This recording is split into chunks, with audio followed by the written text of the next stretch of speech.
Well, we know we love off-market marketing, relational negotiation, and seller financing. And we apply that towards our goal of building wealth through a rental portfolio, right? But what if we also could apply those exact same skills, the same approach, the same mentality to buying our own primary residence? Well, in today's episode and in the next episode, I'm going to tell you a story. I'm going to give you a case study about the house I'm sitting in right now, the house that my wife and I live in that we bought for ourselves using creative deal structure led by thoughtful marketing and seller relations oriented negotiation.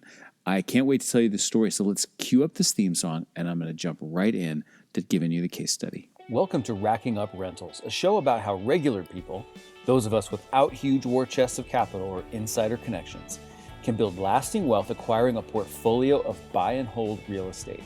But we don't just go mainstream looking at what's on the market and asking banks for loans, nor are we posting "We Buy Houses" signs or just looking for, quote, motivated sellers to make lowball offers to. You see, we are people-oriented deal makers. We sit down directly with sellers to work out win-win deals without agents or any other obstacles and buy properties nobody else even knows are for sale. I'm Jeff from the Thoughtful Real Estate Entrepreneur. If you're the kind of real estate investor who wants long-term wealth, not get-rich-quick gimmicks or pictures of yourself holding fat checks on social media, this show is for you. Join me and quietly become the wealthiest person on your block. Now let's go rack up a rental portfolio. Thank you so much for joining me for another episode of Racking Up Rentals.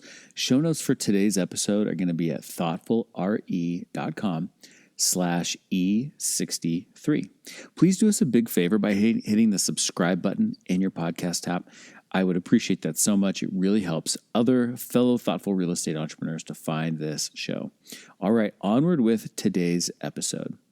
So as I sit here today, it is the beginning of a new year. And at the beginning of a new year, oftentimes we are thinking in a pretty reflective kind of manner. And I was sitting there talking to my wife, Jessica, the other day, and we're just sitting in this house and we looked at each other and we're like, you know what? 2020, we manifested this house. We made this happen. And I wanted to tell you the story about how that happened because it brings in all of the tools we talk about on a weekly basis on this show, just applied in a slightly different context, which was buying a property for ourselves to live in. So my wife and I had considered moving for a long time, and this wasn't a move within town. It was a move kind of across the state to a smaller town about 3.5 hours away from where we currently live. So it's, a significant move, but not like across the country. But we wanted to move to this other place. We'd been kicking the idea around for quite a while. And finally, after kind of dipping our toe in it for a couple years, we really decided that we wanted to do that. But the big question in our minds was, how was this going to work? Because there are a couple challenges. The biggest challenge is that I'm a self-employed person. I am a real estate entrepreneur. My real estate portfolio, my tax returns, they're designed for taking advantage of the benefits that real estate can offer from a tax perspective. Put all that together, I don't have all of the attributes that give me the ability to just walk into a bank or a mortgage lender and say, hey, I would like a residential mortgage for myself. So financing was a big, big question mark for us as we thought about trying to buy a new house for ourselves. The secondary challenge was that we weren't 100% sure exactly what we wanted. We knew we wanted something that was sufficiently different from what we had been, our living environment, the house, the neighborhood, and things like that, but we hadn't zeroed in on exactly what that meant. But what we ended up doing, although at this moment I had not yet put the words to this, we were just simply applying the Y.E.S.S.E.S framework. The Y.E.S.S.E.S framework for getting off-market sellers to accept your offers. That exact process that we have discussed in detail on this podcast is precisely what we did to manifest this house. And this house, this case study, got an opportunity for us to put some creative thinking and some creative deal structuring into play. And that's the story that I really want to tell you, because this is exactly what I and we do for our investments in our real estate portfolio all the time. But it's also very possible to apply this to yourself. And I'm hoping that some of you listening right now are thinking to yourself, I have been having the same problem. I've been wanting to make a change, but I don't think I can just waltz into the bank, get the next perfect loan, but I don't want to be stuck. If that's your thought now or maybe in the future, listen on. Let me tell you this story. So I'm going to share this case study with you in two parts. Break this into the two different natural phases of this situation and the way this negotiation played out. So we're going to follow the Y.E.S.S.E.S framework. And in part one of this episode, we're going to talk about Y-E.S.S.E.S. And then in part two, we're going to talk about S-E.S., the back half of the Y.E.S.S.E.S framework. If you need a quick refresher on the Y.E.S.S.E.S framework, it's a 6-step process and framework for connecting with sellers and making proposals that are likely to get accepted. And so the first letter Y is you. You have to know what you are wanting, what your goals are, what you're looking for. The second letter is E. That stands for engage thoughtfully, which means how we're going to reach out to these sellers that have the potential to be the people we can buy properties from. S stands for solve the person. The second S stands for solve the deal. So that means we can't really solve the deal and try to craft a transaction until we really, really, really understand the players and the people and who they are and what their thoughts are and their perspectives and viewpoints and everything. Then there's an E for empathetic proposal. This is when we put our, quote, offer in front of people, but it's framed as a proposal. And then the last S is called sharpen and agree. And when we sharpen and agree, we take our proposal, we get feedback, and then we refine it to the point where both parties can say yes and accept it. So here's how this case study played out for us using the Y.E.S.S.E.S framework. The first letter is Y, stands for you, or in this case, it's us, because this is my wife, Jessica, and I. And as I mentioned before, one of our challenges is that we weren't 100% clear on what we wanted. So that was really the first step, is we couldn't go out into the world using this framework and be vague about what we wanted, be too open-ended about what we wanted. So here's what we discussed. We decided that when we closed our eyes and we pictured the perfect lifestyle, one was that we had a big yard. We've got a great dog. At this time, he was about 2.5, named Fonzie. And Fonzie at our old house had a yard, but a very small yard. And he couldn't really get out and run, really run. We couldn't really play ball with him in the yard. And we wanted Fonzie to have a big yard. So that was one thing that was important to us. The second thing is we knew in the town that we were moving to that there's a lot of new construction neighborhoods, kind of infill developments, or not so much infill developments, but just like subdivision developments. And we didn't want to live in that type of environment. We wanted to live in more of a mature, established type of neighborhood. We wanted very specifically to have big trees in our neighborhood. And so we knew that was part of it as well. We also knew there were certain parts of town that really resonated more with us. And as we identified it, it was about 4 different kind of pockets within town that we could pretty clearly define and say, we want to live in these particular areas. And so those were kind of our main thoughts. The other main thought, of course, was that we had to find a seller who would be our bank as well as our seller. So that was really our primary criteria. So we needed to find a seller candidate who would be a great fit for being involved in seller financing with us. But otherwise, we wanted a big lot in a mature neighborhood in a few certain parts of town.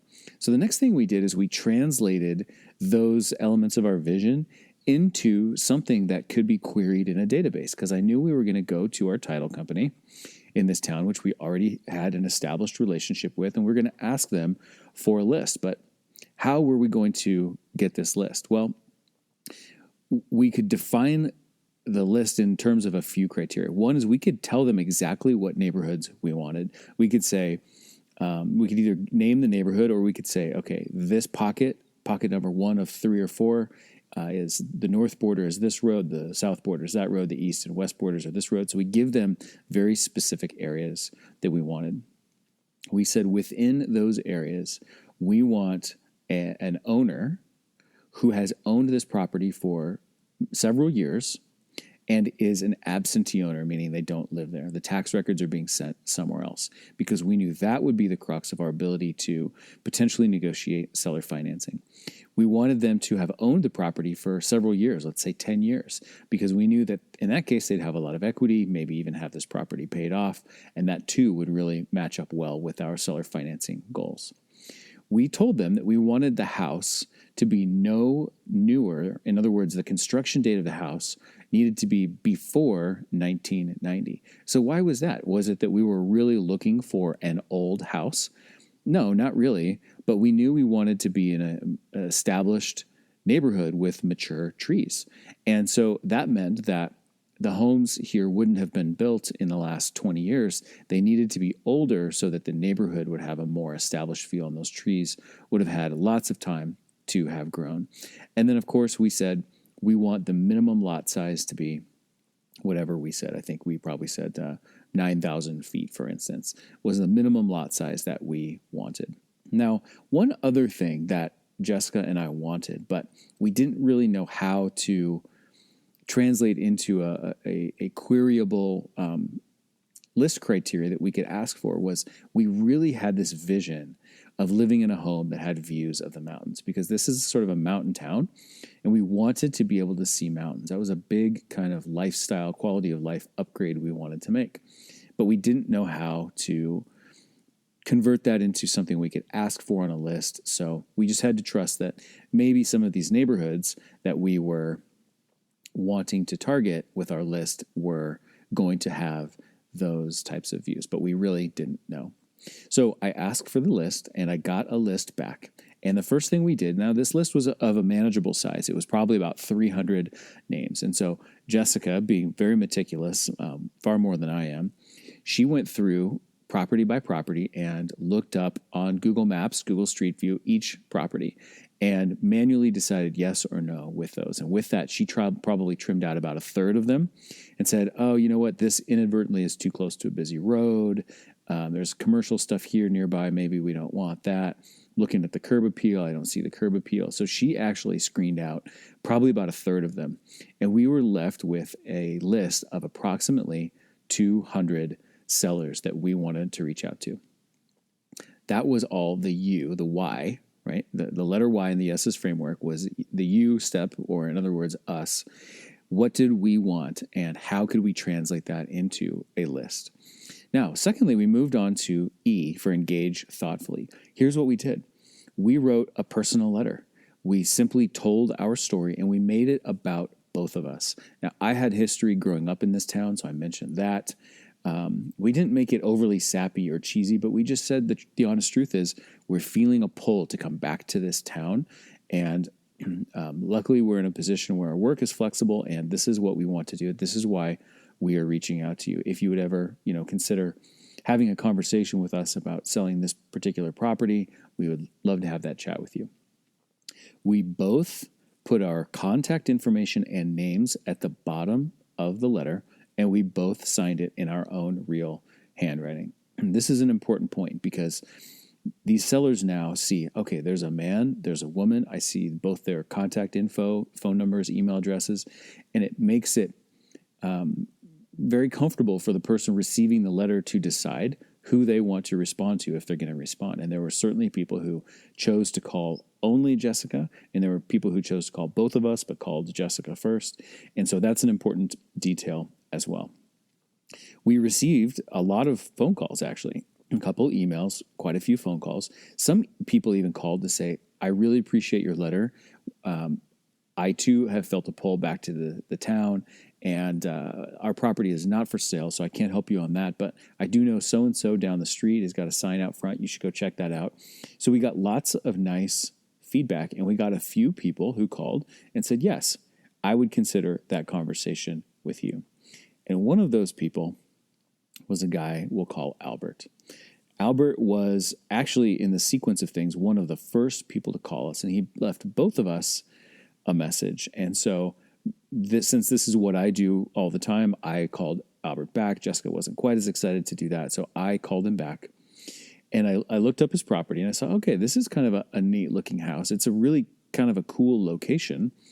And, as I'm looking at the Google Street View, I think this thing might actually have some views. Now, again, we didn't know that we could achieve that through our list, but I have to think in hindsight that there was some bit of the universe working in our favor because we set our intention and we said that we'd really like to have views. So I called Albert back and I learned about him. And that's, of course, the focus of S in the Y.E.S.S.E.S, the first S in the Y.E.S.S.E.S framework, which is solve the person. So here's what I learned about Albert. Albert was extremely fed up with this one particular tenant he had. Even though he had a person who was kind of acting as a property manager for him, kind of a half-duty property manager, you might say, Albert was really disappointed. He really felt, in his opinion, right? So his opinion on his own property is what matters. It doesn't matter what I think. It matters what he thinks. He felt his property was just a train wreck. It was just a dumpster fire because of this one tenant who had been there for several years, had not kept things up, and he was really feeling kind of fatalistic about this particular property. He knew that it was still a good property, and he had actually lived there himself, so he had a bit of an emotional connection, and he knew kind of what it could be when it was properly cared for. But he knew that he couldn't sell it right now for top dollar because it just had been too much deferred maintenance, too much bad, daily living by the previous tenant. I learned very quickly that Albert is a sophisticated guy. He did have some experience in real estate, I quickly was able to determine. And he was confident. He had a friend, his property manager, who has a real estate license, and he would turn to that person for advice, but he clearly was not relying on that person to act on his behalf at all. So Albert was a confident person. He's an older guy, about 70, and married to a woman who's a little bit younger than him. I found out quickly just through chatting with Albert that this property was indeed owned free and clear. So our list criteria had led us to high likelihoods of free and clear properties, and that turns out that was indeed the case here.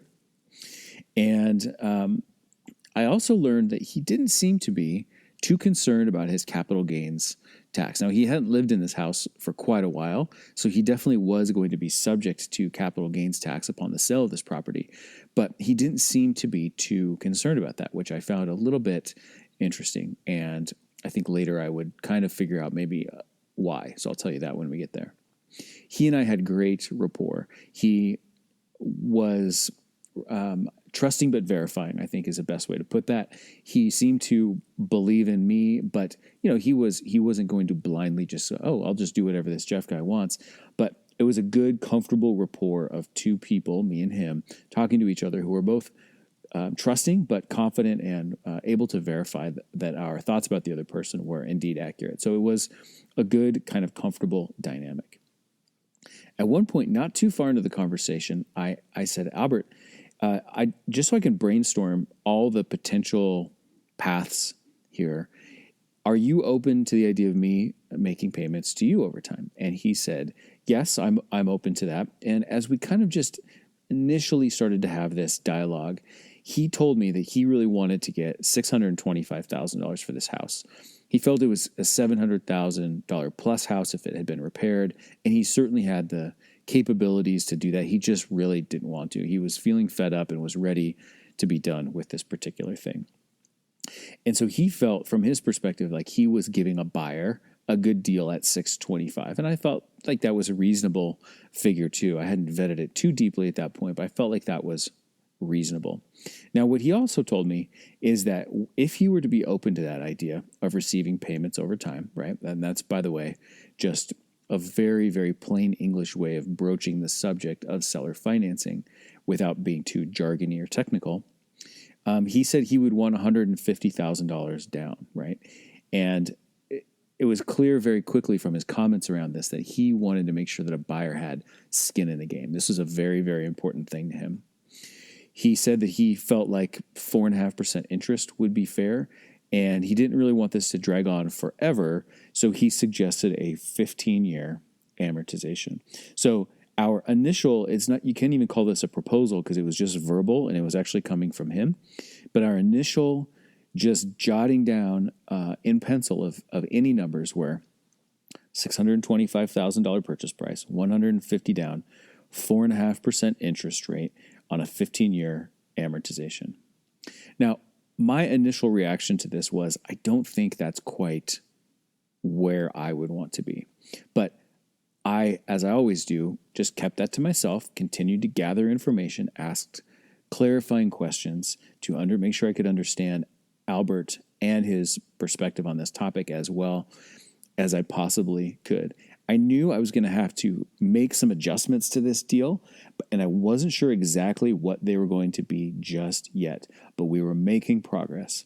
I had a fish on the line, so to speak. The hook was in his mouth and he was interested, and the general vibe of what we were talking about was actually quite reasonable overall. But it wasn't quite right yet. So in part 2 of this case study, in the next episode, I'm going to tell you more about how the second part of the Y.E.S.S.E.S framework played out and how we handled it. Because we just went through Y for you, or in this case us, E, engaging thoughtfully, and S, solving the person. And I was feeling pretty good, like I was getting a good sense for solving Albert. So in the next episode, we're going to move on and talk about S, E, and S, solving the deal, empathetic proposal, and sharpening and agreeing. And as you're going to find in the next episode, we broke some unique tools out of the toolbox to do some creative deal structuring that really led to a great outcome for both of us. And I'm sitting in that house right now recording this message for you.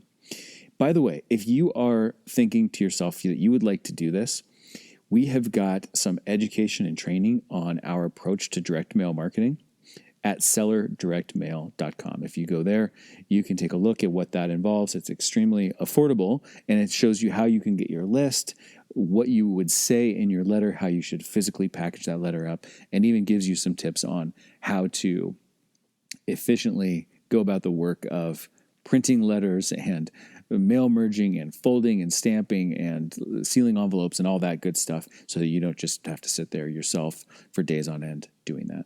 So that is it for today's episode of Racking Up Rentals. Again, show notes for today's episode are going to be at thoughtfulre.com/E63. Please do us a big favor by hitting that subscribe button in your podcast app. And if you would do us an even bigger favor that is so easy, takes just a second, would be to rate and review the show on Apple Podcasts or on Spotify or wherever you listen.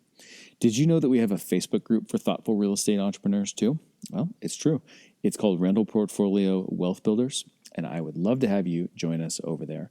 Just type group.thoughtfulre.com into your browser, and the magic of the internet will take you right to that page, and you can join the group.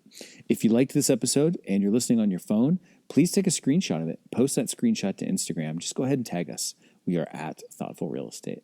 I will see you in the next episode where we will continue the second part of this case study. Until then, this is Jeff from the Thoughtful Real Estate Entrepreneur, signing off. Thanks for listening to Racking Up Rentals, where we build long-term wealth by being win-win deal makers. Remember, solve the person to unlock the deal and solve the financing to unlock the profits.